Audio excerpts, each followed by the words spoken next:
Salut, ça va bien, j'espère. Moi, je vais bien par la grâce de Dieu. Récemment, j'étais en train de prêcher l'évangile dans la rue et j'ai rencontré des témoins de Jéhovah. Nous avons eu une longue discussion au cours de laquelle on a parlé de l'eschatologie. Ça m'a encouragé à rentrer et relire un peu sur la fin du monde, notamment le livre de Daniel. Et j'ai compris une nouvelle approche, une nouvelle façon de comprendre ce livre-là de manière plutôt simple, j'ai envie de dire. Et je me suis dit que je devais formaliser ça, mettre sous un PowerPoint et partager. C'est ce qu'on va faire dans cette vidéo. Donc, comment connecter Daniel à la fin des temps dans les grandes lignes? On va se servir des prophéties qu'il y a dans Daniel 2, 7, 8 et 9 et voir dans quel sens il y a un lien qui les unit, il y a un point commun entre ces différents chapitres qui est la fin des temps. On va commencer par la fin, je dirais comme le fait le Seigneur. Lorsqu'on lit la Bible, on voit finalement que le Seigneur, même dans la Genèse, avait déjà mis tellement d'éléments de la fin. Donc le but sera d'arriver en fait à ceci, donc je le mets déjà au début, et de pouvoir comprendre cette chronologie que j'ai déduit comme ça. On va se servir dans des prophéties. Dans Daniel 2, il y a la prophétie sur la statuette que Nebuchadnezzar a eu en songe, celle sur les 4 animaux, celle sur les 2 animaux, un bélier et un bouc, celle sur la prophétie des 70 semaines de Jérémie. Le truc est que lorsqu'on lit ces chapitres de manière séparée, les chiffres ici représentent des événements que j'ai classés en ordre. Ils ne sont pas tous présents ou tous en ordre dans les livres pris séparément. Et parfois, les livres sont espacés. Là, on a le chapitre 2, puis le chapitre 7. Et donc, on peut ne pas voir ces liens. Donc, le but de ce travail est de tous les déjà identifier dans chacun de ces chapitres, de chacune de ces prophéties, les événements qui sont pertinents pour qui nous intéressent, les mettre côte à côte et de les ordonner. Donc là, par exemple, l'événement 1, 3, 4 apparaissent. Les événements 1, 3, 4 apparaissent, n'est pas l'événement 2. Et pourtant, là, l'événement 1 et 4 apparaissent, pas l'événement 3, par exemple. Donc, si on combine les deux, si on peut avoir 1, 2, 3, 4, ainsi de suite. Là, il n'y a pas l'événement 5, mais ici, il y a l'événement 5 et l'événement 2. Du coup, partant du fait qu'il y a 1 et 2 là, on peut situer l'événement 5, etc., etc. Et donc, voici les différents événements qu'on va essayer de mettre, de retrouver dans la parole de Dieu et de voir le lien, en fait, avec la fin des temps. Et on voit déjà ici d'entrée de jeu que l'événement le plus lointain, c'est rétablir la justice éternelle. Et c'est parce qu'en fait, l'événement 2 et 5 les événements 2 et 5 sont dans un chapitre, donc ils sont liés. Et parce qu'ils sont liés, on va se rendre compte que l'événement 5, on peut le retrouver finalement dans ces événements du chapitre 8, et ainsi de suite, de proche en proche, et se rendre compte qu'en fait, dès le chapitre 2 de Daniel, on pouvait retrouver des événements de la fin de la justice éternelle. Donc c'est un peu ça l'exercice qu'on va faire. Donc on commence par la prophétie de Daniel dans le chapitre 2. On va pas tout lire le chapitre, bien sûr, on va juste relever les événements qui nous intéressent. Il s'agit ici du songe que le roi Nebuchadnezzar a eu la 2e année de son règne, dont j'ai appelé la prophétie de la statue géante à 4 parties. Nebuchadnezzar a eu un rêve dans lequel il a vu une grande statuette avec une tête d'or. Bon, j'ai généré ça avec l'IA, il croit qu'il y a des erreurs. C'est la tête qui est d'or. Et puis, la poitrine et les bras sont, je crois, d'argent. Ensuite, le ventre est d'airain et puis les jambes sont, bien le ventre et les cuisses sont d'airain et les jambes sont de fer et d'argile. Et puis il a vu aussi une pierre qui est venue en fait détruire tout ce royaume-là. Et c'est la prophétie à partir de laquelle on va relever certains événements déjà. Dans tout déjà, j'ai écrit Babylone, on va avancer. Là, le premier événement qu'on voit concerne donc 4 royaumes, ou bien une succession de 4 royaumes qu'il y aura. Et les royaumes, je les ai nommés Babylone, les Perses et les Mèdes qu'on considère comme un royaume, le royaume de Javan, qui est le royaume de la Grèce, et le royaume de Rome. Alors, ces 3 premiers royaumes sont nommés dans le livre de Daniel. mais le royaume de Rome n'est pas nommé dans le livre de Daniel.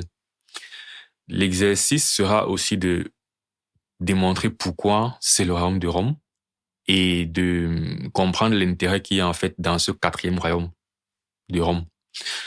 Donc pour l'instant, on va assumer que c'est le royaume de Rome et dans le déroulement, on va comprendre comment c'est le royaume de Rome. Une fois de plus, le point de voir comment en relevant les grands points dans les différents chapitres, on peut faire comme ça le lien entre le livre de Daniel et la fin des temps, sans forcément rentrer dans les détails.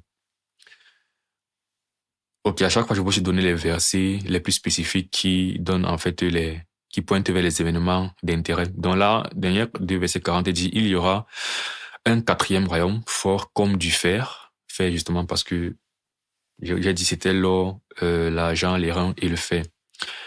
Donc c'est le quatrième royaume, de même que le fer brise et rompt tout, il brisera et rompra tout, comme le fer qui met tout en pièces. Un autre événement qu'on voit dans cette prophétie, c'est la chute d'un royaume sans le secours d'aucune main. Selon Daniel 2, verset 45, on dit c'est ce qui indique la pierre que tu as vue se détacher de la montagne, sans le secours d'aucune main. Alors retenons bien l'expression-ci, déjà parce que elle est caractéristique d'un événement important dont elle va revenir, mais ça sera aussi pertinente pour le lien avec la fin des temps. Parce que jusqu'à présent, Daniel reçoit une prophétie d'événements qui n'ont pas forcément de rapport avec la fin des temps. Donc le point sera de chercher le lien entre ces prophéties et la fin des temps spécifiquement. Un troisième événement, c'est la mention d'un royaume éternel. Au verset 44, on dit dans le temps de ces rois, le Dieu des cieux suscitera un royaume qui ne sera jamais détruit et qui ne passera point sous la domination d'un autre peuple. Il brisera et anéantira tous ces royaumes-là et lui-même subsistera éternellement.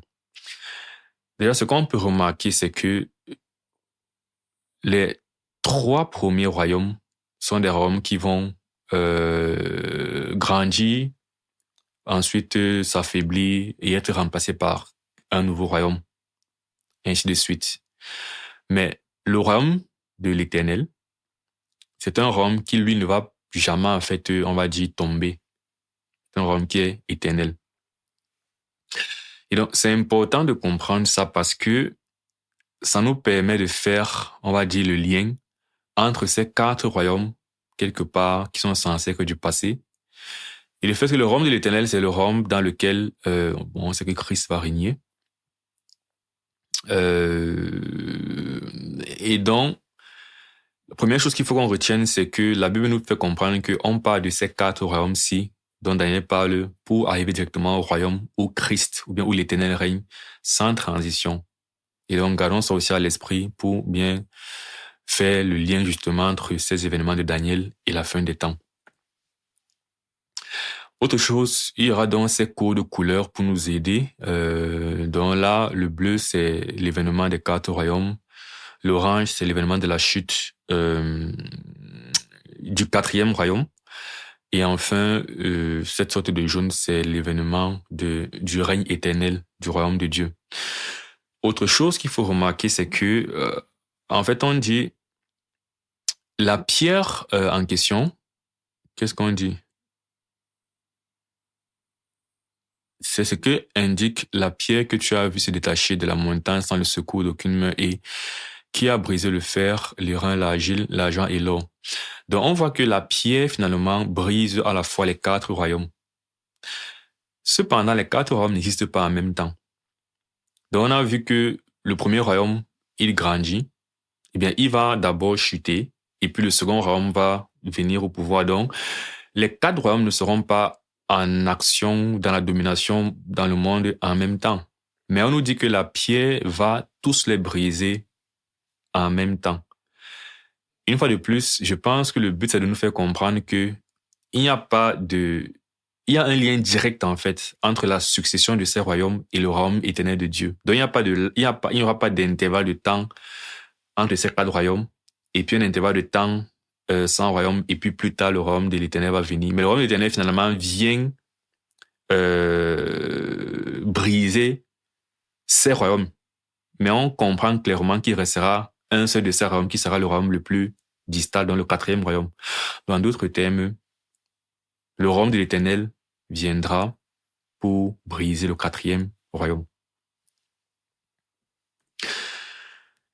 Ensuite, pour la prophétie de Daniel chapitre 7, je l'appelle la prophétie des 4 animaux. Cette fois-ci, Daniel reçoit lui-même un songe après la mort de Nebuchadnezzar. Bon, j'avais trouvé ça intéressant déjà que ce soit le roi Nebuchadnezzar, un païen, qui ait reçu en fait cette, on va le comprendre finalement, cette révélation qui concerne des événements très lointains et qui n'ont rien à voir avec Babylone, mais qui ont à voir avec tout le monde entier. C'est Daniel qui a expliqué la prophétie. Et donc là, dans cette seconde prophétie, c'est directement Daniel qui reçoit le songe. Et là, c'est après la mort du roi Nebuchadnezzar, parce que c'est la première année du roi Belchatsar, qui est le fils ou le petit-fils du roi Nebuchadnezzar. Là encore, et dans cette vision, Daniel voit 4 animaux, un lion avec des ailes, un ours, un léopard avec des ailes, et une fois de plus, ce 4e royaume qui est particulier, il n'est pas directement décrit comme un animal, il est décrit différemment, mais il n'y a pas de nom d'animal qui le caractérise. Il y a néanmoins le fait que il possède 10 cornes et qu'en plus, il y aura une 11e corne qui naîtra de ce royaume. Donc, c'est un royaume particulier. Donc, j'aurais pu mettre une fois de plus Rome et assumer que c'est Rome, mais je ne l'ai pas fait. Mais, une fois de plus, les 3 premiers, on les connaît. Le premier, c'est Babylone. Le second, c'est les Perses, les Mèdes. Le 3e, c'est le royaume de Javan ou la Grèce. Là aussi, je mets déjà les noms sur ces royaumes parce que je sais que dans la prophétie, je crois, du chapitre 8, ces royaumes seront nommés. Donc, c'est aussi pour faciliter la compréhension. Mais dans le chapitre 2, le chapitre 7, ils n'ont pas encore été nommés. Bon, sauf Babylone, parce que Daniel dit que la tête d'or, c'est toi, Nebuchadnezzar, donc. Mais les Perses et les Mèdes et Javan ne sont pas encore nommés à ce niveau. Alors, on retrouve encore les événements concernant la succession des 4 royaumes. Babylone, Perse, Mèdes et Javan et Rome. Donc, c'est derrière 7, verset 17, ces 4 grands animaux, ce sont 4 rois qui s'élèveront de la terre. Il y a un nouvel événement qui n'a pas été décrit précédemment, c'est le pouvoir de vaincre les saints de Dieu et de détruire la terre. Alors, il y a un événement où on voit que une puissance, un roi, aura le pouvoir de vaincre les saints et de détruire la loi, ou bien de rompre la loi, rompre l'alliance de Dieu. Verset 27, il prononcera les paroles contre le Très-Haut, il opprimera les saints du Très-Haut, et il espérera changer les temps et la loi. Et les saints seront livrés entre ses mains pendant un temps, des temps et la moitié d'un temps. On retrouve encore la mention du royaume éternel de Dieu, verset 14, en lui donnant la domination, la gloire et le règne, et tous les peuples, les nations et les hommes de toutes les langues le servirent. Sa domination est une domination éternelle qui ne passera point et son règne ne sera jamais détruit. Dans ces prophéties, parfois, ce qui se passe, c'est que Daniel décrit la vision et puis donne l'explication, ou bien ce qu'il faut qu'on en comprenne. Donc ici, au verset 14, il dit qu'en fait, il a vu un fils semblable au fils des hommes. Bon, c'est l'image de Jésus-Christ. C'est lui qui reçoit cette domination. Et au verset 27, dans l'explication, l'équivalent, en fait, c'est le règne finalement des saints. Parce que maintenant, on dit, le règne, la domination et la grandeur de tous les royaumes qui sont sur les cieux seront donnés au peuple des saints du Très-Haut. Son règne est un règne éternel. Et on peut déjà retrouver ici la réalité biblique générale qui est que les croyants sont co-héritiers en fait avec Christ de la terre. On dit que Dieu a fait de nous, les croyants, un royaume et des sacrificateurs et nous régnons avec lui à jamais. C'est pourquoi d'une part on parle du règne du Fils de l'homme et d'autre part on parle du règne des saints. Mais déjà on a nos 3 éléments. Prononcera des paroles contre le Très-Haut et opprimera les saints. Voilà.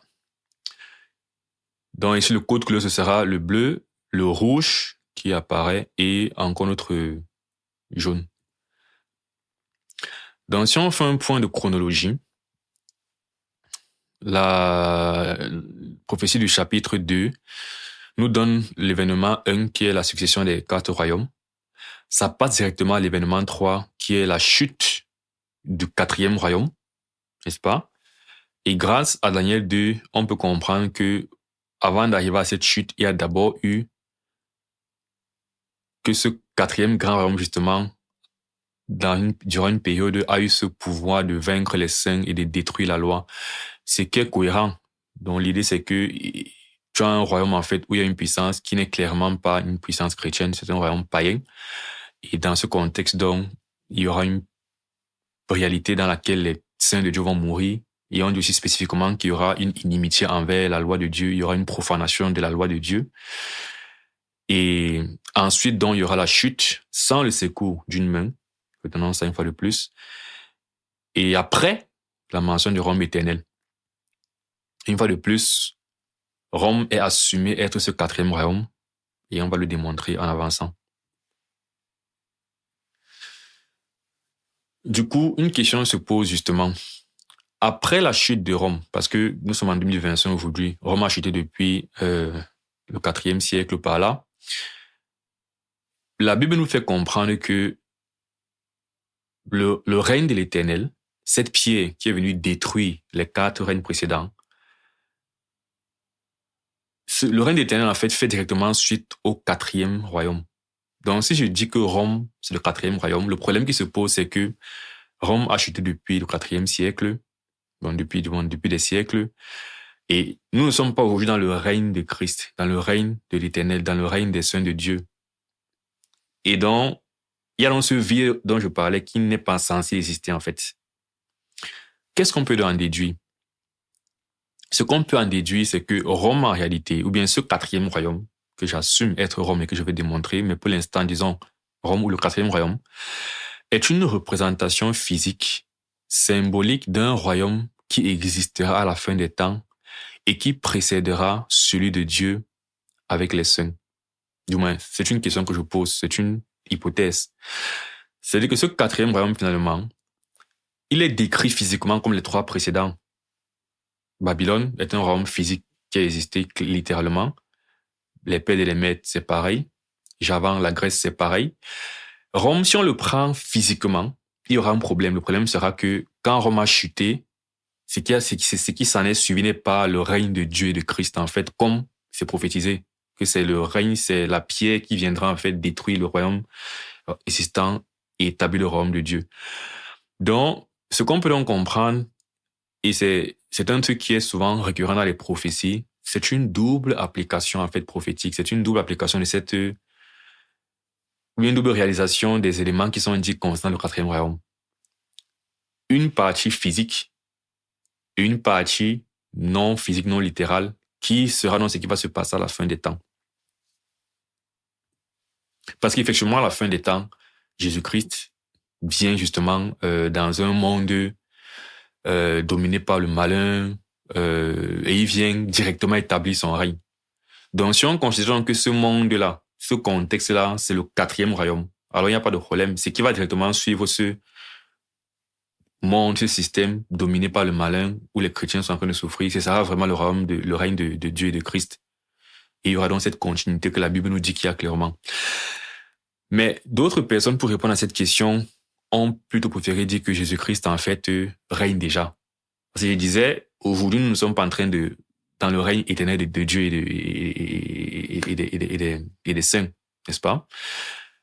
Mais les témoins de Jéhovah, par exemple, et c'est l'un des éléments qui est ressorti dans notre conversation avec ces témoins de Jéhovah que j'ai rencontrés, disent que Christ règne déjà. Et en même temps, même dans cette vision des choses, c'est toujours erroné parce que ils disent que Christ règne depuis 1914. L'Empire romain a chuté. J'ai regardé, c'était un peu avant ça. C'était dans les années 400 après Jésus-Christ, donc vers le 4e siècle. Après, c'est vrai que j'ai vu aussi qu'on parle de l'Empire romain occidental. Et apparemment, il y a eu un Empire romain aussi oriental qui a régné encore pratiquement un millénaire après peut-être le 4e siècle ou un millénaire en tout. Peut-être dans ce sens, si on somme le règne de la Rome occidentale et orientale, peut-être on peut se retrouver autour de 1914. Mais toujours est-il que c'est faux parce que, justement, Christ ne règne pas encore dans ce monde. Et donc, ce qu'ils font, c'est qu'ils sortent un langage dans le sens Christ règne, mais dans le ciel. Le problème, c'est que la Bible dit que le monde, actuellement, est sous la domination du malin. Ce n'est pas Christ qui règne maintenant. Et on le sait aussi, parce qu'on pourrait dire, bon, Jean, qui l'a dit dans 1 Jean 5, 19, l'a dit avant que Christ, avant la décision du temple, avant que Christ ne revienne, avant 1914, disons ça comme ça. Le problème, c'est que le monde tel qu'on le voit, les puissances à l'œuvre, l'allure du monde, ce qui se passe dans le monde, tel qu'il est dirigé, les principes de ce monde, par rapport à, par exemple, l'époque du déluge, quand Dieu a vu l'allure que le monde prenait, que les pensées de leur cœur se portaient de plus en plus vers le mal, et qu'il a détruit le monde par l'eau.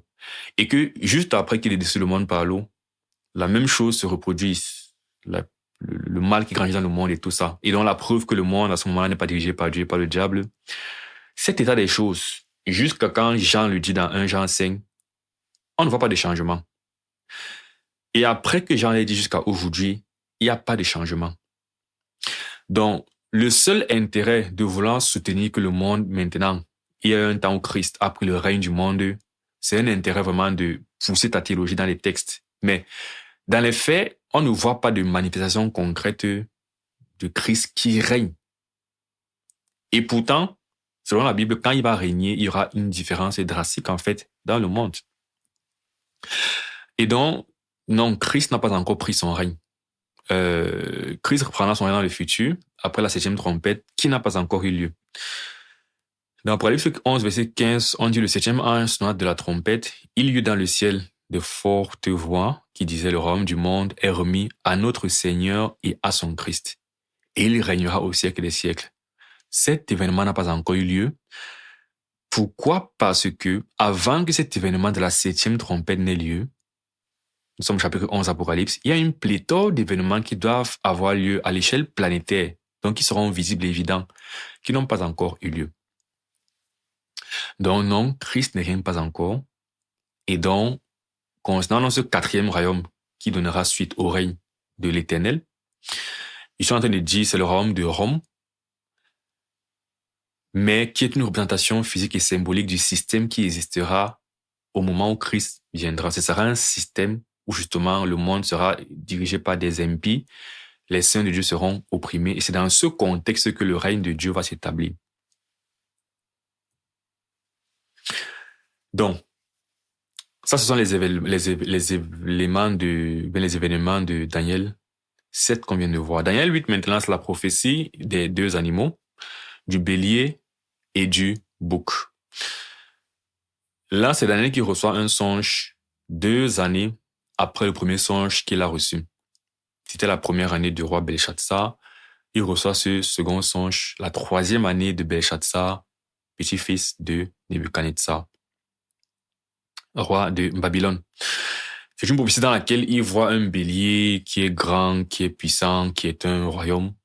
Et ensuite, il voit un bouc très violent qui renverse ce bélier-là.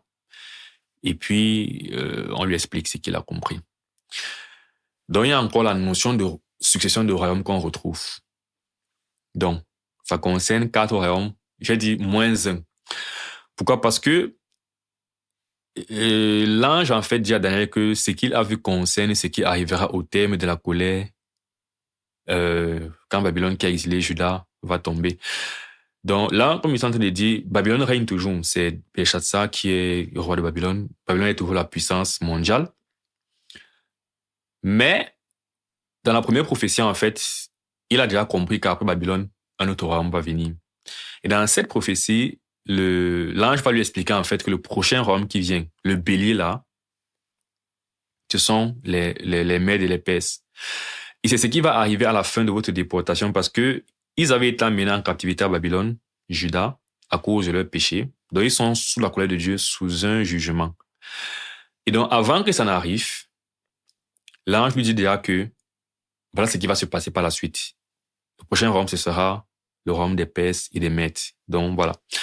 C'est pourquoi ici, c'est 4 royaumes -1, parce que le royaume de Babylone commence un peu à sortir de l'équation. C'est déjà accomplit cette partie-là de ce règne-là, on commence à s'intéresser au prochain royaume et on les nomme maintenant.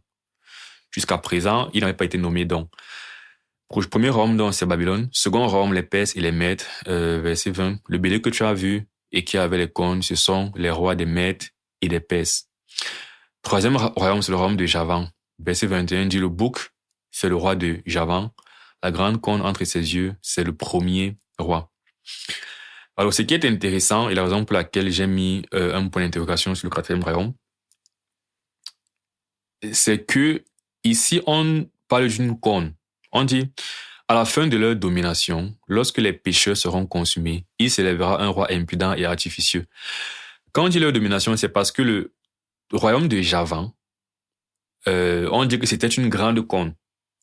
Mais on dit qu'ensuite, elle a donné naissance en fait à 4 cornes et qu'elle a perdu sa puissance. Donc, c'est l'image du royaume de la Grèce qui, après avoir régné, va comme un seul royaume uni, va se diviser en 4 puissances et de ce fait perdre sa puissance et perdre aussi sa domination dans le monde. Et dans ce contexte-là, il y aura une corne qui va s'élever et qui aura une certaine puissance.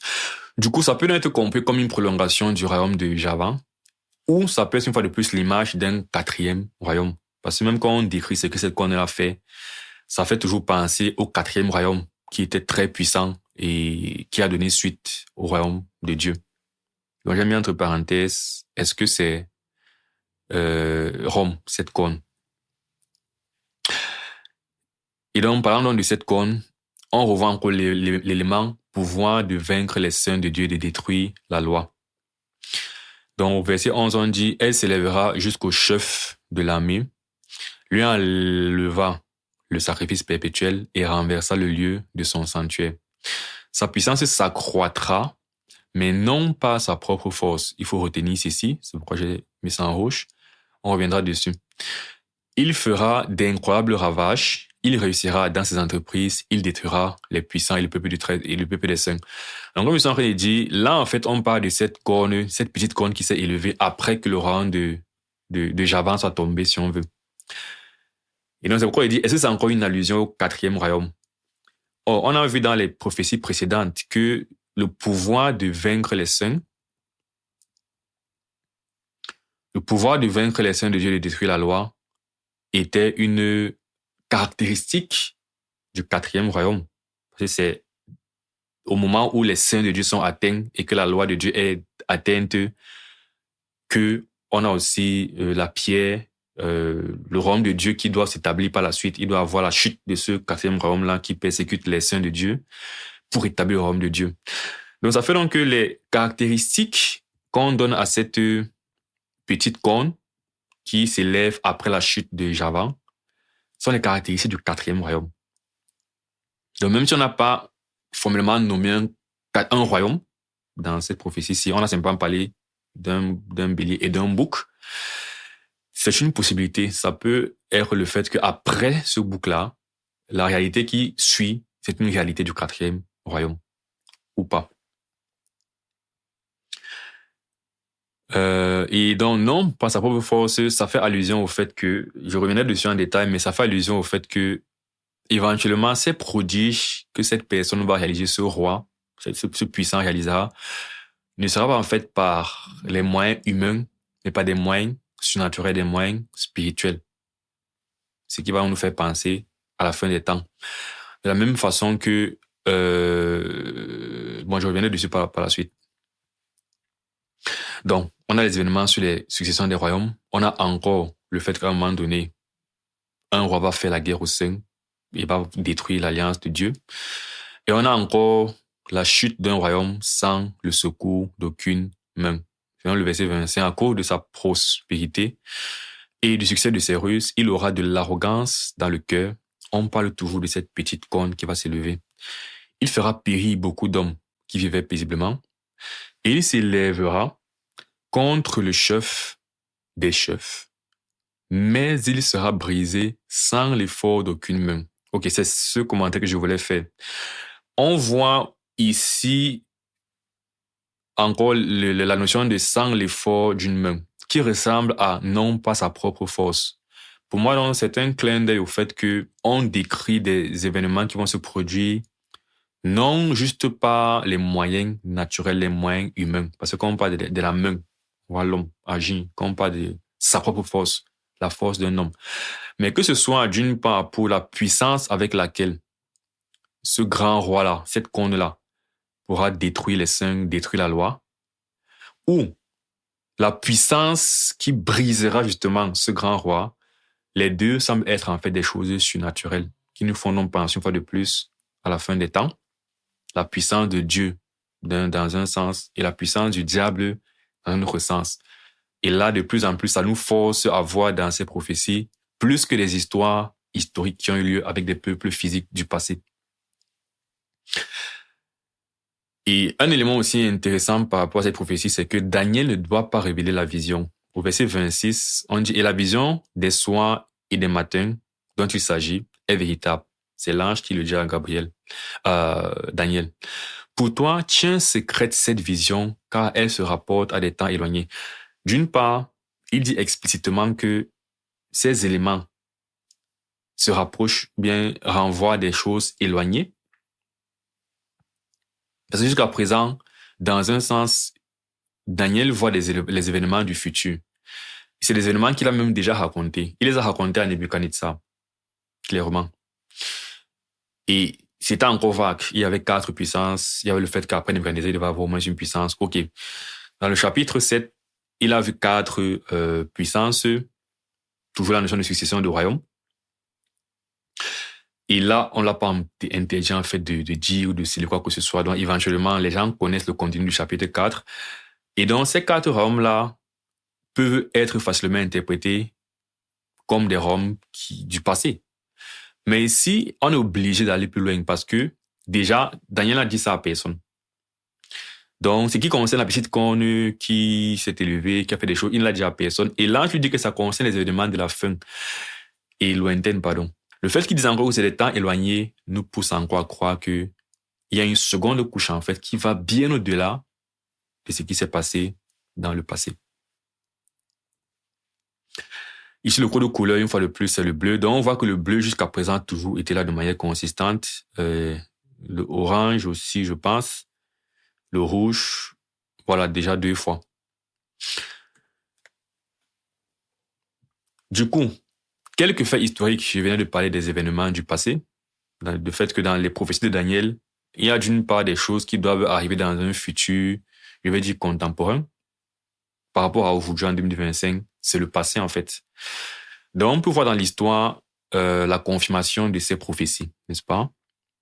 Historiquement, les sources séculières confirment effectivement que la Grèce a fait suite à la Perse, comme prophétisé par Daniel. Et la Perse a fait suite à Babylone, on le voit déjà dans la Bible, et historiquement, c'est aussi confirmé. Et aussi, la Grèce s'est ensuite divisée en 4 et a perdu sa puissance ou sa domination. Comme on l'a dit, c'est-à-dire que le bouc, c'est le roi de Javan, verset 21. La grande corne entre ses yeux, c'est le premier roi. Les 4 cornes qui se sont élevées pour remplacer cette corne brisée, ce sont 4 royaumes qui s'élèveront de 7 nations. Donc, de Javan s'élèveront 4 royaumes, mais n'auront pas autant de force. Je disais, à cause de la division du royaume de Javan, ils vont perdre en puissance et c'est aussi comme ça que leur royaume va s'éteindre et qu'il y aura donc ce 4e royaume.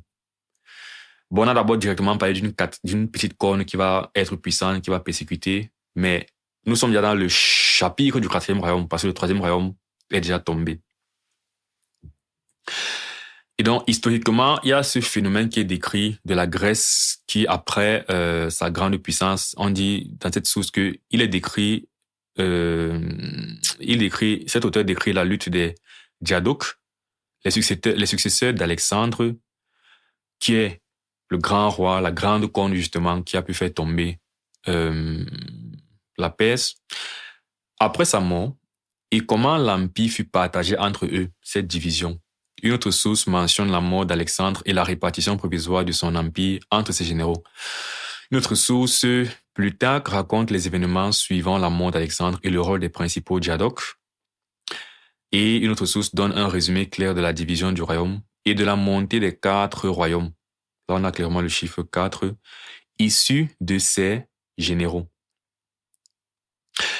Donc, après, je suis pas allé vérifier ces sources, mais j'ai simplement pris ces citations. Donc, vous pouvez aller les visiter. Mais ça m'a l'air assez... Du moins, c'est intéressant que les sources séculaires au moins se mentionnent ces éléments qui sont conformes aux prophéties de Daniel. Autre fait historique, il y a Daniel 8. Une autre puissance pour la suite. Après, dans la chute de Alexandre le Grand, la division de la Grèce en 4 puissances, qu'est-ce qui se passe? Une autre puissance s'élève après la diminution de la domination de la Grèce et a le pouvoir de vaincre les saints. Est-ce que c'est Rome? Alors, Daniel 11, 8, verset 11, une fois de plus, on parle de cette corne, elle s'éleva jusqu'au chef de l'armée, lui enleva le sacrifice perpétuel et renversa le lieu de son sanctuaire. Ça pourrait être Rome. Alors, similitude avec Rome, parce que j'ai déjà attribué à la 4e puissance ou 4e royaume, Rome. Et ce sont des événements qu'on a vus en fait que le 4e royaume fait. Il détruit en fait la loi de Dieu et il renverse il profane le sanctuaire si on veut et il fait la guerre en fait au sein de Dieu. Non seulement ça, mais en plus, même historiquement parlant, il y a des événements similaires qui ont eu lieu en fait sous l'Empire romain. La destruction en fait du temple de Jérusalem a eu lieu par les Romains. Donc ça pourrait être Rome. Mais il y a quand même une autre source historique en fait qui décrit un événement similaire bien avant Rome. Et c'est un peu plus cohérent avec la suite de Daniel, parce que dans Daniel, en fait, c'est la corne, en fait, qui fait toutes ces choses, en fait, est issue du bouc, qui est censé être Javan, donc qui est censé être un produit de la Grèce. Et historiquement, donc, on dit Antiochos, 4 Épiphanes, il était roi du royaume séleucide, issu de Séleucos, un des 4 diadoques. Donc, c'est l'un des 4 généraux de Alexandre. Donc, c'est vraiment un produit de la Grèce, quoi. Donc, et on dit, il est distingué par sa ruse, son orgueil et sa persécution féroce des Juifs. Il a profané le temple de Jérusalem en y érigeant un autel à Zeus, et en offrant des sacrifices impurs. C'est lui qui a déclenché la révolte des Maccabées. Donc, historiquement, ok, il y a quand même un élément qui donne un peu plus de sens à cette notion de petite corne, n'est-ce pas? Que dira-t-on donc à partir de là?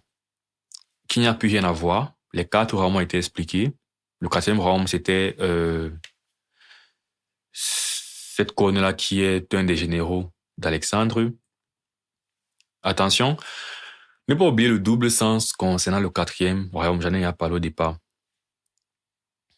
Déjà, Daniel ne doit pas révéler sa vision, comme j'ai dit. Et ça rapporte à des temps éloignés. Donc, n'oublions pas que ce sont des temps éloignés qui apparemment doivent être différents des temps dont Daniel a déjà parlé. Donc, si Daniel a déjà expliqué une prophétie qui concerne les royaumes du passé, et que la prophétie qui parle de la corne, en fait, concerne les temps éloignés, ça revient à ce que je suis en train de dire.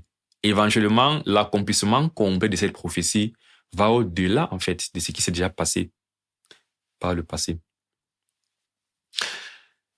Donc, contrairement aux éléments liés aux 3 premiers royaumes, Babylone, Perse, Mède et Javan, ce qui se passe après ne devait pas être révélé à ce temps-là par Daniel, selon ce que dit l'ange.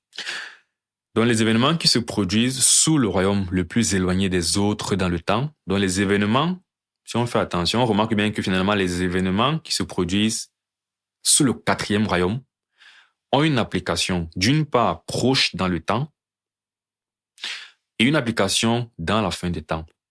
Ce que j'entends par d'où l'application depuis. Je reviens à ce qu'on a vu depuis la première prophétie. La fin des temps doit forcément être le moment qui précède la domination, bien la domination des saints de Dieu. Parce qu'on a vu que c'est dans un contexte où le 4e royaume est en train de régner, sévit sur la terre, que la pierre vienne détruire ces royaumes-là. Je parle de cette continuité qui doit exister. Donc, si donc cet accomplissement sur le plan secondaire sera la fin, alors la fin, c'est vraiment le moment qui précède quand Christ vient et détruit le système qui est en place pour établir son royaume éternel. Ainsi, les deux événements qui sont caractéristiques du quatrième royaume, le pouvoir de vaincre les saints de Dieu et de détruire la loi, et la chute d'un royaume sans le secours d'aucune main, doivent avoir un double accomplissement proche ou passé par rapport à 2025 que nous sommes aujourd'hui. C'était dans le futur proche par rapport à Daniel, c'était le futur proche. Mais par rapport à nous aujourd'hui, c'est le passé. Premier accomplissement. Et dans la fin des temps ou futur. Donc c'était un futur lointain pour Daniel et c'est aussi un futur pour nous aujourd'hui. Donc si on fait un point de chronologie à ce niveau, on a déjà ces 4 événements qu'on peut aligner chronologiquement. Donc le premier, c'est qu'il y aura une succession de 4 royaumes. Babylone, partant de l'époque de Daniel. Babylone, Perse et Mède, Javan ou la Grèce, et le 4e royaume que j'assume être le royaume romain, royaume de Rome. Ensuite, sous ce 4e royaume, les dirigeants, ces puissances-là auront le pouvoir de vaincre les saints de Dieu et de détruire la loi. Une période spécifique de tribulation, de persécution qui touchera les serviteurs de Dieu. Ensuite, il y aura la chute de ce royaume sans le secours d'aucune main. Donc on a vu que ce soit au chapitre 2, la notion d'une pierre qui va venir le détruire, ou au chapitre, je crois, 7, quand on disait que après 7 ou 8, quand on disait que la petite corne 8 va faire ce qu'elle va faire, et puis on dit mais elle va être détruite sans l'effort d'un homme, un truc de ce genre. Et naturellement après ça, l'établissement donc du royaume éternel qui est celui de Dieu. Grâce à ça, on peut voir donc que lorsque au chapitre 2, il parle d'un royaume éternel, on pouvait déjà supposer que ça va bien au-delà en fait de l'époque de Daniel et jusqu'à la fin des temps. Mais plus on avance au chapitre 7, au chapitre 8, plus les événements qui se passent dans le 4e royaume nous obligent un peu à comprendre qu'effectivement, c'est des événements de la fin des temps. Donc lorsqu'on rentre avec cette compréhension au chapitre 2, on voit que dès le chapitre 2 déjà, Daniel parlait de la fin des temps. Donc dès le rêve de Nebuchadnezzar, Dieu nous instruisait déjà sur la fin des temps. Et c'est ça que je trouve très intéressant. Ça que j'entendais pas au commencement était la fin. Quelqu'un peut rentrer avec cette logique. On le voit beaucoup dans la Bible, que dès le commencement, en fait, finalement, quand tu lis les événements de la fin, genre, c'est pas trop quoi, Jésus-Christ, par exemple, et son sacrifice expiatoire, tu peux comprendre pourquoi dans Genèse, je crois 3, Dieu a dû faire un sacrifice et couvrir Adam et Ève par un vêtement de peau. Tu peux même encore rentrer au chapitre 1, comprendre pourquoi au commencement était la lumière. Quand tu lis 2 Corinthiens 4 ou 3, et l'apôtre Paul dit que Dieu a fait resplendir la lumière dans nos cœurs qui étaient ténébreux par la personne de Christ. Tu vois que, depuis le commencement, en fait, Christ est cette lumière que Dieu montrait déjà que voici d'où viendra le salut de l'humanité. Donc, je crois que c'est cette réflexion dans le fond qui m'a plu quand j'ai relu le livre de Daniel. C'est de voir que, depuis le début de Daniel, finalement, même dans un rêve anodin comme celui du roi Nebuchadnezzar, Dieu nous montre déjà, en fait, la fin très spécifiquement. Ensuite, la dernière prophétie, c'est la prophétie de Daniel sur les 70 semaines de Jérémie. Donc, pour cette prophétie, Daniel est déjà à la fin du règne de Babylone. Et il a déjà eu toutes ces prophéties depuis, concernant le fait qu'après Babylone, il va avoir d'autres royaumes.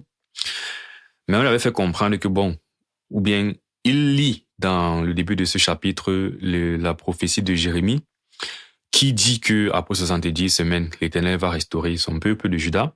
Et donc il est en train de prier pour que Dieu fasse grâce. Et c'est donc là que l'ange Gabriel lui apparaît pour lui expliquer le fond de la prophétie de Jérémie.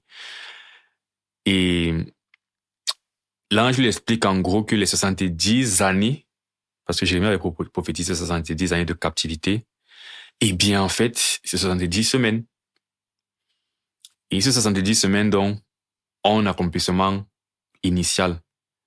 À cette époque où Daniel est là, c'est-à-dire que Babylone est tombée, lorsqu'on lit les passages sur la restauration d'Israël, on voit que c'est justement autour du roi Cyrus, l'un des rois de Perse, qui décrète qu'il faut que les Juifs rentrent reconstruire le temple et tout ça. Donc, après la chute de Babylone, on a un niveau où il est question que le peuple de Juda soit rebâti. Tout ça, donc, c'est le premier accomplissement de la prophétie de Jérémie. C'est qu'après 70 ans, il doit avoir une restauration d'Israël. Mais l'ange, en expliquant cette prophétie, il ne dit plus 70 ans, mais 70 semaines. Et du coup, dans l'accomplissement de 70 semaines, il va traverser il va traverser l'époque à laquelle Daniel est, en fait. Il va aller jusqu'à la fin des temps. Du coup, au verset 26, il dit, après, c'est les 62 semaines. En gros, il a cerné les 70 semaines en 7 semaines, plus 62 semaines, plus une semaine. Dans les 7 premières semaines, je ne sais pas trop à quoi ça correspond, je ne sais plus trop. Mais on voit ici que les 62 semaines, dont la 69e semaine, correspond à la mort de Jésus-Christ. Donc il dit, après les 62 semaines, un oint sera retranché. Bon, on sait que c'est Jésus-Christ parce que déjà, on ne lit pas ces chapitres en profondeur, mais si on lit les chapitres en contexte, ou même les expressions nous le font comprendre. Quand on dit un oint sera retranché, il n'aura pas de successeur, c'est une description finalement de Jésus-Christ qui n'a pas eu d'enfant et qui est loin. Et on dit le peuple d'un chef qui viendra détruira la ville et le sanctuaire, et sa fin arrivera comme une inondation. Il est arrêté que les dévastations dureront jusqu'au terme de la guerre. Donc, après les 69 semaines, selon l'expression de l'ange, loin, le Messie décède. L'information critique capitale importante qu'on en retire, c'est donc que le 4e royaume, c'est le royaume de Rome. Parce que, bon, déjà au verset 27, il va parler du fait qu'il y aura donc la destruction. Il va faire cesser le sacrifice et l'offrande. Et depuis, bon, c'est le titre même de cet événement, pouvoir de vaincre les saints de Dieu et de détruire la loi. Donc ça, c'est un des événements qui est associé depuis au 4e royaume. Et depuis, je disais que j'assume que c'est Rome. Et aucun des textes, en fait, ne mentionnait Rome. Mais là, vu ce qu'on sait de la suite de la Bible, que Jésus-Christ a vécu sous l'Empire romain, il est mort sous l'Empire romain. Alors on comprend que ce 4e royaume, c'est Rome. Et donc, c'est l'accomplissement de la 62e semaine. Donc, on voit déjà que ça va bien au-delà de l'accomplissement littéral qui était qu'après 70 semaines, Juda devait rentrer, reconstruire Jérusalem. Vu qu'ils sont rentrés, reconstruire Jérusalem, reconstruire le temple, ils ont vécu jusqu'à ce que le temps s'est écoulé et qu'on arrive au temps de Jésus-Christ. Donc, c'est clair qu'on a largement dépassé les 70 semaines des années de Jérémie et que 70 semaines signifie autre chose. La 62e semaine s'est déjà accomplie et il reste une dernière semaine. Dans le verset 27 dit, il fera une solide alliance avec plusieurs pour une semaine. C'est cette dernière semaine qui reste. Et durant la moitié de la semaine, il fera cesser le sacrifice et l'offrande. Le dévastateur commettra les choses les plus abominables jusqu'à ce que la ruine et ce qui a été résolu fondent sur le dévastateur. Cette prophétie a été reprise par Jésus dans Matthieu 24. Et dans Matthieu 24, Jésus dit, lorsque vous verrez en fait l'abomination de la désolation dont a parlé le prophète Daniel, fuyez. C'est de cet événement qu'il parle. Or, ce qui est intéressant, je dirais même qu'il y a potentiellement 3 couches d'accomplissement de la prophétie de Jérémie. La première couche, c'est quand les Israélites, les Juifs rentrent après les 70 années, reconstruire le temple et la ville. La seconde couche, c'est là, ce que Jésus est en train de dire, c'est que, parce que Jésus est en train de prophétiser la destruction du temple qui a eu lieu en 70 après sa mort, ou bien après sa naissance. C'est un second accomplissement. Mais ce qui est intéressant et ce qui nous fait comprendre qu'il y a un 3e accomplissement, c'est parce que Jésus leur dit ça pour répondre à la question, quand sera la fin du monde? Et quels seront les signes de ton retour? Donc, on lui demande quand sera la fin du monde, il répond, en gros, ce sera dans 70 ans quand le temple est détruit. Ce n'est pas littéralement vrai. Donc, c'est un premier accomplissement de cette prophétie-ci, ou bien un second accomplissement. Et le 3e accomplissement sera donc littéralement à la fin des temps, quand il va revenir. Parce que lorsqu'on lit Matthieu 24, autour des événements dont il parle, on voit effectivement un système où tu as un antéchrist qui va persécuter les chrétiens, qui va tuer les chrétiens. On dit que si c'est que le moment là n'était pas écouté, aucun de lui ne serait sauvé. Donc tu as vraiment cette atmosphère du 4e royaume où les saints sont en train d'être tués. Et on dit que le Seigneur, par son retour, écoute cette période et sauve les élus. Et c'est l'idée qu'on a vue depuis le chapitre 2 de Daniel, c'est que dans ce contexte du 4e royaume, une pierre va venir en fait détruire ce royaume et établir le royaume éternel de Dieu. Donc, et voilà, tout ceci démontre que le 4e royaume, c'est Rome. Et dans le premier événement, on retrouve donc le pouvoir de vaincre les saints de Dieu et de détruire la loi. On avait vu ça déjà depuis. Et un événement nouveau, c'est rétablir la justice éternelle. Et ceci va davantage appuyer ce double sens de la compréhension des événements concernant le 4e royaume. Quand il explique en fait justement ce qui doit arriver à la fin de 70 semaines, il dit au verset 24, 70 semaines ont été fixées sur ton peuple et sur ta ville sainte pour faire cesser les transgressions et mettre fin au péché, pour expier l'iniquité et amener la justice éternelle, pour sceller la vision et le prophète et pour oindre le sein des saints. Donc, ici, on comprend que pour que cette parole s'accomplisse littéralement, il faut que 70 semaines arrivent parce que, selon ma compréhension, oindre le soin des saints, c'est le roi, le Messie, qui reçoit donc le règne final, n'est-ce pas? Parce qu'on a déjà vu qu'il est mort au verset 26. Dans la suite, c'est bon. C'est une référence en fait à son règne et les prophéties qui parlent du Christ qui doit régner. Bref, toutes les prophéties en fait qui donnent le statut de roi au Messie et le fait qu'on attend son règne. Et donc cette parole, bien cette prophétie de 70 semaines, pour moi s'accomplit au moins après Apocalypse 11. Tout à l'heure j'ai cité ça. Dans Apocalypse 11, après la 7e trompette, on dit que ok, maintenant les royaumes de ce monde sont remis au Seigneur et à son Christ. Et il régnera en fait à jamais. Et donc, si on comprend que cette prophétie de 70 semaines s'accomplit à la fin, quand Christ appelle la 7e trompette, ça nous fait donc déduire que forcément, le fait que ça s'accomplit quelque part en 70 après Jésus-Christ est donc cette notion d'accomplissement partiel. Une fois de plus, multiplicité d'accomplissement en ce qui concerne les événements du 4e royaume. Et donc, c'est notre 5e événement qui n'avait pas paru jusqu'à présent. Après, ça va de pair avec le 4e événement depuis qui est le règne éternel. C'est juste que là, en fait, quand on parle de justice éternelle, c'est que là, en fait, on dit pour expier l'iniquité et amener la justice éternelle. Donc, à la fin, qu'est-ce qui se passe quand Jésus revient?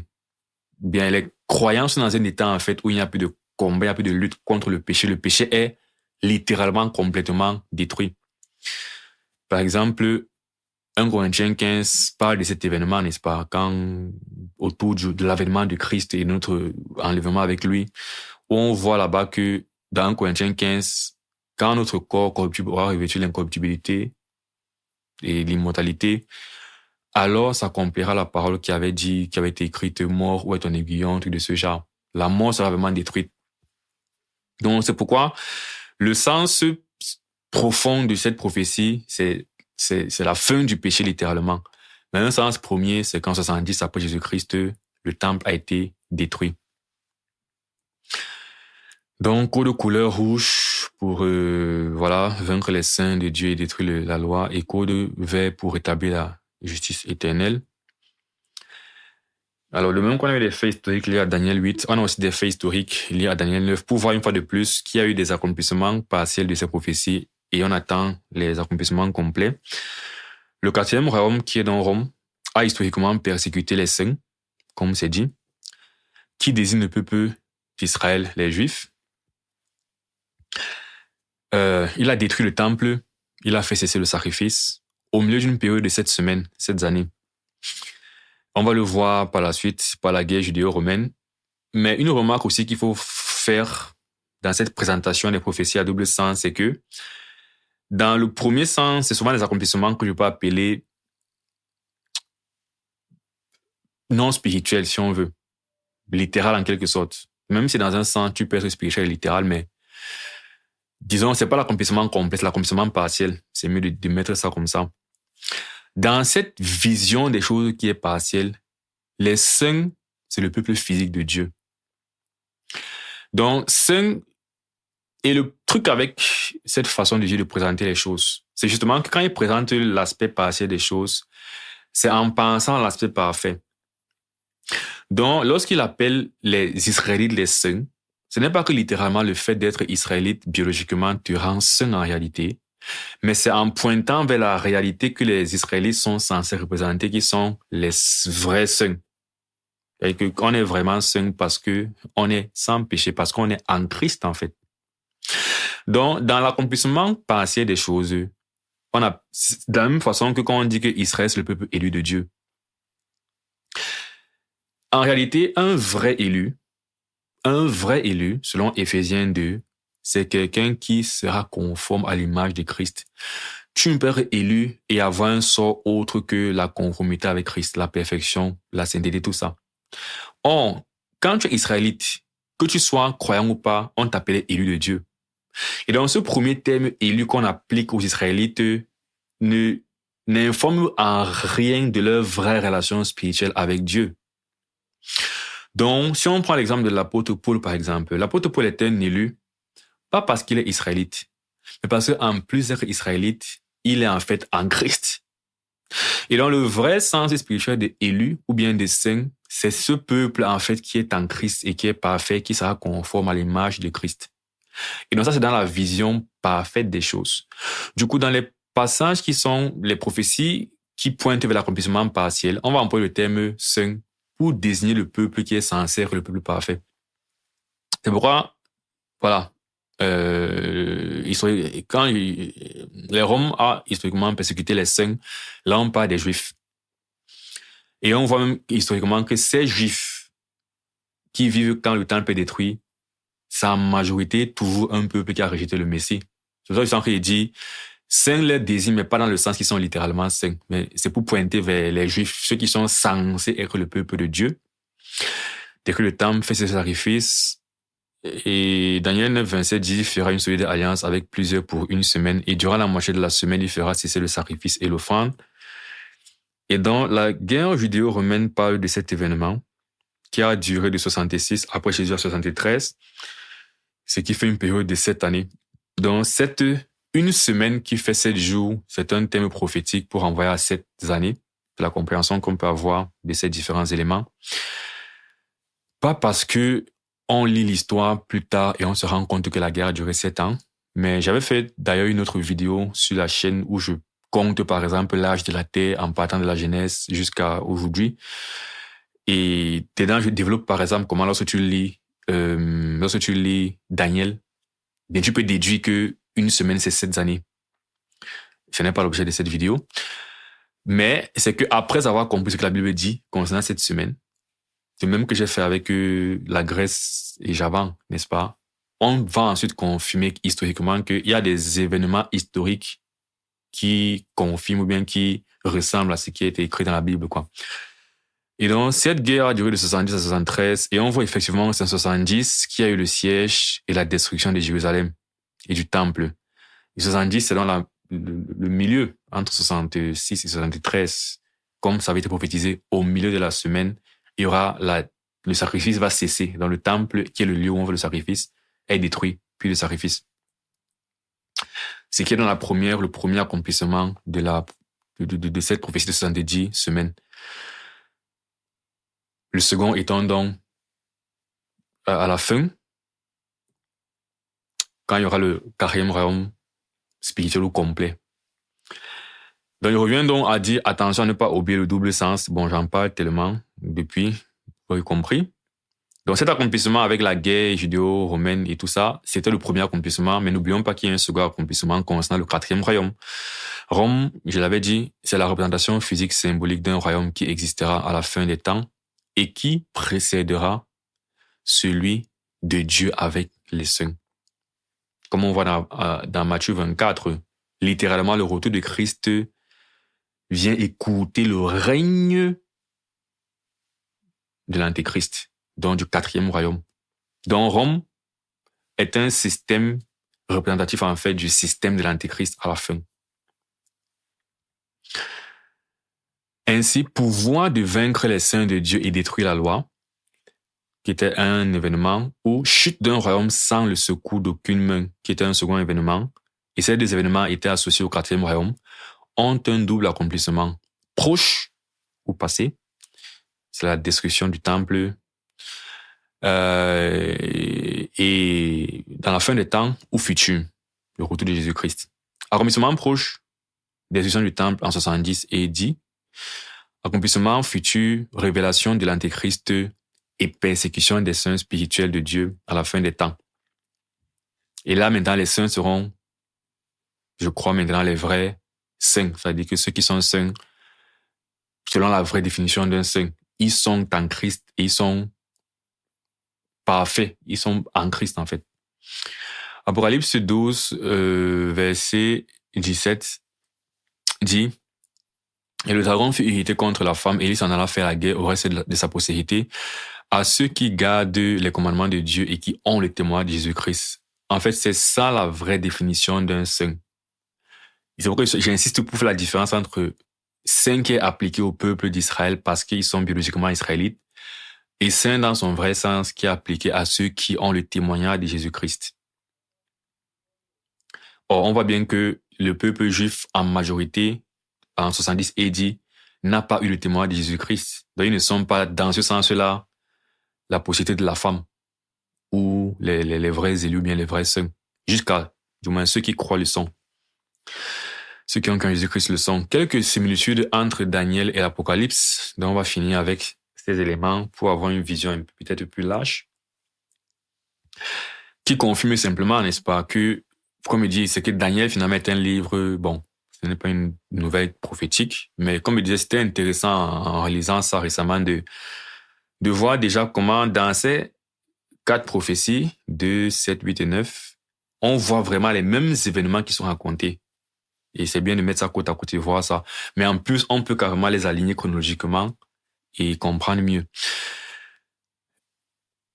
Et donc, oui, Daniel parle de la fin des temps, mais on est réconforté et rassuré parce que finalement, lorsqu'on va lire Apocalypse qui est écrit des années plus tard, eh bien, on voit des similitudes, on voit des événements qui ressemblent aux événements de Daniel, qui confirment que Daniel déjà pointait vers la fin des temps.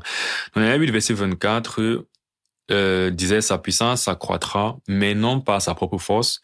Il fera d'incroyables ravages, il réussira dans ses entreprises, il détruira les puissants et le peuple des saints. » C'était dans cette petite corne qui était élevée après que le royaume de Javan se soit écroulé en se divisant en 4 puissances. Et j'avais mis l'accent sur non par sa propre force. Maintenant, qu'est-ce qu'on voit dans l'Apocalypse concernant justement l'élévation du 4e royaume, le royaume de l'Antéchrist? Apocalypse 13, 4 dit: « Et ils adoraient le dragon qui est Satan, le serpent ancien, le diable, parce qu'il avait donné l'autorité à la bête. » La bête, c'est le système de l'Antéchrist et c'est l'être qui est l'Antéchrist. Là aussi, j'en ai parlé dans une autre vidéo en détail. Mais la bête, ça représente en fait le royaume, qui est dans le 4e royaume, et aussi l'individu qui est le roi, le responsable, le chef de ce royaume-là, qui est l'Antéchrist. Et donc la puissance que l'Antéchrist aura ne sera donc pas sa propre force, pour revenir à ce qui est dit ici dans Daniel. Ce sera la puissance du diable. Et ils adoraient la bête en disant qui est semblable à la bête et qui peut combattre contre elle. Autre similitude, Daniel 7, verset 25 dit: « Il prononcera des paroles contre le Très-Haut, et on parle toujours du chef du 4e royaume. Il opprimera les saints du Très-Haut, et il espérera changer les temps et la loi. » Toujours le fait qu'il va persécuter les saints et il va détruire, changer, profaner la loi de Dieu.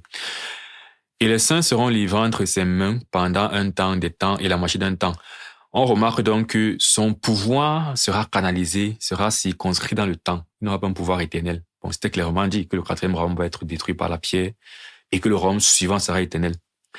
Mais là encore, on nous dit même clairement que le temps est défini en fait à l'avance. C'est un temps, des temps et la moitié d'un temps. L'équivalent d'Apocalypse, c'est à partir du chapitre 13, toujours dans l'avènement de l'Antéchrist. Et il lui fut donné une bouche qui proférait des paroles arrogantes et des blasphèmes, et il lui fut donné le pouvoir d'agir pendant 42 ans. Donc, on voit les paroles contre le Très-Haut dans Daniel, et on voit des paroles arrogantes et des blasphèmes dans Apocalypse. On voit un temps circonscrit dans lequel il va régner. Pareil, on voit un temps circonscrit dans lequel Antéchrist va régner pendant 42 mois. Donc, en passant, un temps de temps et la moitié d'un temps représente 42 mois. Ces éléments aussi, c'est des éléments dont j'ai parlé dans ma vidéo, la série que j'ai faite sur le livre d'Apocalypse plus en détail. Donc, vous pourrez, si vous êtes intéressé, aller regarder ces détails-là, ces éléments en détail là-bas. Chapitre 13, verset 6. Et elle ouvrit sa bouche pour proférer des blasphèmes contre Dieu. Bon, c'est la suite, les paroles contre le Très-Haut, pour blasphémer son nom et son tabernacle et ceux qui habitent dans le ciel. Et il lui fut donné de faire la guerre aux saints, il opprimera les saints, et de les vaincre. N'est-ce pas? Les saints seront livrés entre ses mains. C'est ça, et les vaincre.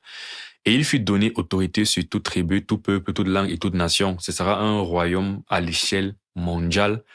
Et ce sera plus parfait, parce que Rome, je sais pas si j'en ai parlé tout à l'heure, mais il y a la Rome, par exemple, il y a eu l'Empire romain apparemment occidental, l'Empire romain oriental. Donc, toutes ces puissances-là, généralement, ne coupaient pas vraiment littéralement toute la terre. Par exemple, même concernant, je crois, la Perse et la Grèce. Bon, c'est vrai que les Grecs se sont rebellés contre la Perse. Mais généralement, ces empires n'avaient pas la même mise fermement sur toute l'étendue de la terre. C'est pourquoi c'était un peu des précurseurs et des ombres, en fait, du 4e royaume, qui sera un royaume qui sera sur toute la terre de l'Antéchrist. Comme on dit ici, toute tribu, tout peuple, toute langue, toute nation. Et c'est là que la pierre, le Messie, viendra détruire ce royaume et établir son règne éternel.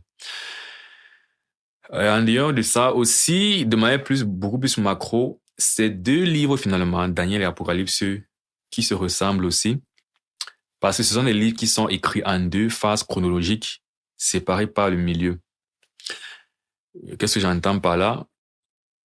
Quand on lit Daniel, du chapitre 1 au chapitre 6, c'est chronologique. Daniel a en tout 12 chapitres. Le chapitre 6, c'est la moitié du chapitre. Et quand on arrive au chapitre 7, il y a un recommencement.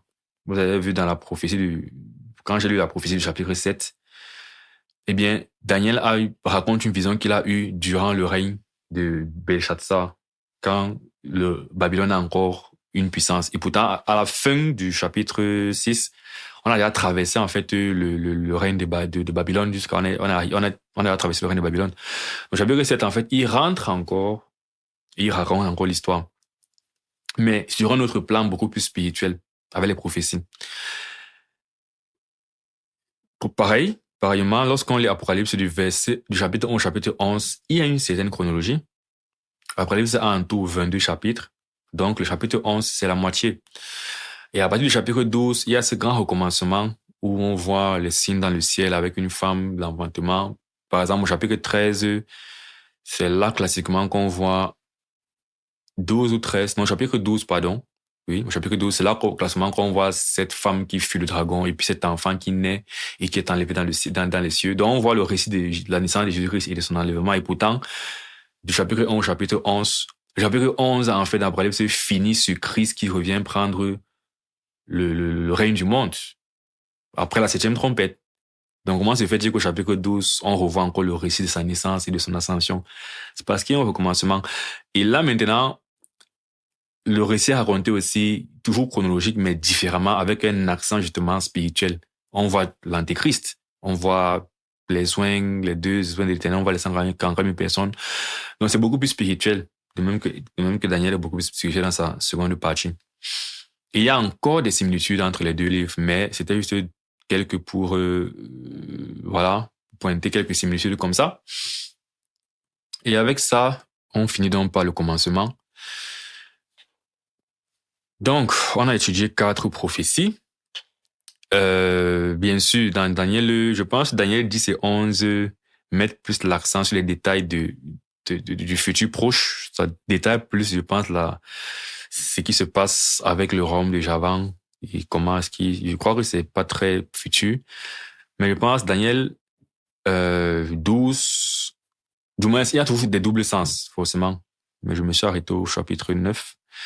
Je pense que Daniel 12, 11 et 12 sont encore hyper spirituels et hyper fin des temps, vraiment littéralement. On voit la résurrection carrément dans Daniel 12, etc., etc. Mais là, on a étudié 4 prophéties. Daniel 2, c'est celle de Babylone, la statuette aux 4 parties. Daniel 7, les 4 animaux. Daniel 8, les 2 animaux, le bélier qui représente les Perses et les Mèdes, le bouc qui représente Javan ou la Grèce, et la prophétie des 70 semaines de Jérémie. On a pu identifier 5 principaux éléments qui étaient un peu désordonnés là, qui revenaient quand même pour le premier événement dans les 3 prophéties, le deuxième dans 3 prophéties sur 4, le troisième dans 2 sur 4, le quatrième dans 2 sur 4 et le cinquième dans 1 sur 4. Mais lorsqu'on les aligne, on voit donc que, premièrement, concernant la fin, à partir de l'époque de Daniel, il devait avoir une succession de 4 royaumes, Babylone, Perse, Mède, Javan et Rome. Donc le royaume de Rome, ce 4e royaume, est aussi une image spirituelle du royaume de la bête, qui est le royaume qui va précéder en fait le royaume de Christ. Et donc, quand ce royaume va être établi de la bête, le 4e royaume, il aura le pouvoir, le roi, de vaincre les saints de Dieu et de détruire la loi. Le premier accomplissement de ceci, c'était une partie, c'était après la chute de la Grèce, avec l'un des généraux là d'Alexandre qui a effectivement détruit le temple. Il y a eu un peu de ça. Mais Jésus reprend l'accomplissement un peu plus clair dans Matthieu 24 et ça pointe vers la destruction du temple de Jérusalem en 70 après Jésus-Christ. Et sur le plan spirituel, c'est quand l'Antéchrist, en fait, va se révéler, il va instaurer la marque de la bête, il y aura la persécution des chrétiens et tout ça. Sauf qu'avant d'être révélé, il y a dans Thessaloniciens 2, quand on le voit s'asseoir dans le temple de Dieu, se proclamer le même Dieu. Donc, il y aura effectivement cette profanation et aussi à la fin des temps, du temple de Dieu et tout ça. Et puis, on voit donc qu'il y aura ensuite la chute de son royaume. Thessaloniciens, justement, nous dit que le Messie va le détruire par l'éclat de son avènement. Donc, ce côté de sa décision va être vraiment surnaturelle, naturellement. Donc, sans le secours d'aucune main. Ensuite, il y aura donc l'établissement du royaume éternel de Christ, dans lequel la justice éternelle régnera. Sur ce, c'est la fin de cette vidéo. J'espère qu'elle a été très informative. Pour moi, ça a été un plaisir de la faire. Parce que, voilà, comme je disais, c'était après une relecture de ce livre où j'avais une compréhension un peu plus claire. Et le fait de devoir le faire m'a aussi aidé à mieux mettre les idées en place. Après, éventuellement, c'est des choses un peu compliquées. Je peux avoir manqué 2-3 éléments et faire des erreurs par-ci ou par-là. Mais dans l'ensemble, je pense, et j'ai aussi essayé de ne pas trop entrer en détail, mais je pense que ce sont quand même les grandes lignes qu'on peut retenir de l'eschatologie, en fait. Ce qu'on a vu dans Daniel.